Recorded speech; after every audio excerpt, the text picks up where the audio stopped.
Korça mirëpret sërish javën e kulturës franceze, një aktivitet i kthyer tashmë në traditë që sjell frymën elegante dhe të pasur të Francës në zemër të qytetit juglindor. Kjo javë festive synon të forcojë lidhjet kulturore mes dy vendeve dhe të ofrojë një program të larmishëm për publikun. Aktivitetet që do të shoqërojnë këtë javë do të jenë të larmishme, ndërsa ka nisur me shfaqjen e filmit Le Triplex de Belleville. Të radhë me një format tjetër, me më shumë aktivitete, me më shumë larmi, që janë klasat e verës, ka ora 9 deri në 12, po përveç këtyre ne kemi dhe aktivitete të tjera. Për shembull, sot kemi një projekcion filmi për fëmijë edhe të rritur gjithashtu. Gjatë gjithë kësaj jave fëmijët do të kenë aktivitete, vizita në muze, aktivitete të ndryshme brenda dhe jashtë Aleancës, do të kenë një shëtitje në kodrat e qytetit, do të kenë një shëtitje gjithashtu në disa pika të qytetit që janë quajtur gjurmë të kulturës franceze në Korçë. Aktivitetet e kësaj jave do të asistohen dhe nga francezja Louise Giraud.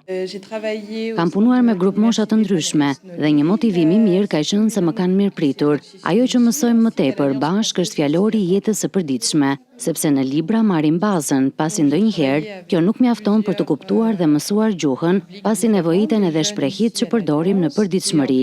Pastaj në këto orë të klasave verore mësojnë ngjyrat, muajt e vitit në mënyrë që fëmijët të mos i harrojnë ato që mësuan gjatë vitit. Korça quhet dhe Paris i vogël e kjo nuk i ka ardhur më shumë nga arkitektura e qytetit, sesa nga një trashëgimi franceze e cila vijon të ruhet ndër breza.